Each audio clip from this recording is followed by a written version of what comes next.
On reprend toujours l'histoire des deux randonneurs qui sont en pleine montagne et qui tombent sur un ours. L'ours, visiblement, il n'est pas très content de trouver les deux randonneurs. On sait que ça va mal se passer pour eux.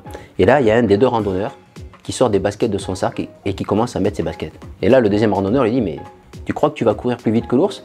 Et là, tu réponds, non, non, je vais courir plus vite que toi.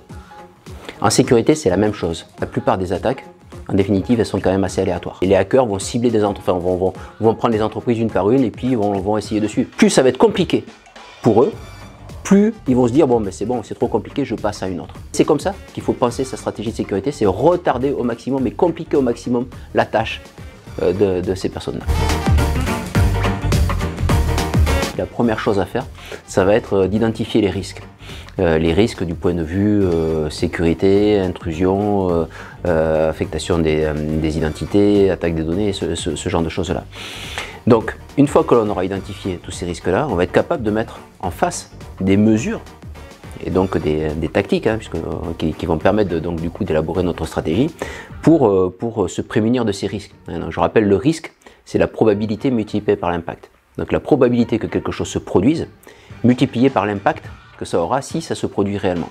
Et quand on va travailler sur la sécurité, on va essayer de réduire au maximum ces risques-là en réduisant la probabilité et on va essayer aussi de réduire l'impact. La deuxième chose, il faut que la stratégie de sécurité que je vais mettre en place soit acceptable du point de vue expérience utilisateur, parce qu'il ne faut pas que ça le bloque dans son travail au quotidien, ça risque d'être trop compliqué et du coup les utilisateurs vont trouver des moyens de contourner la sécurité. Mais aussi, il faut que ce soit acceptable pour l'équipe en charge de la sécurité. Il faut qu'il soit à même de traiter toutes les informations qu'ils vont récupérer.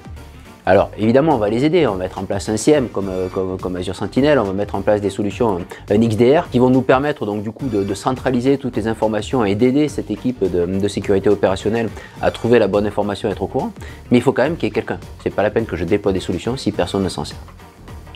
Et le dernier point important pour une stratégie de sécurité, c'est qu'il faut que la stratégie de sécurité elle soit cohérente sur l'ensemble du système d'information. C'est pas la peine de mettre une porte blindée si la cloison est en placo.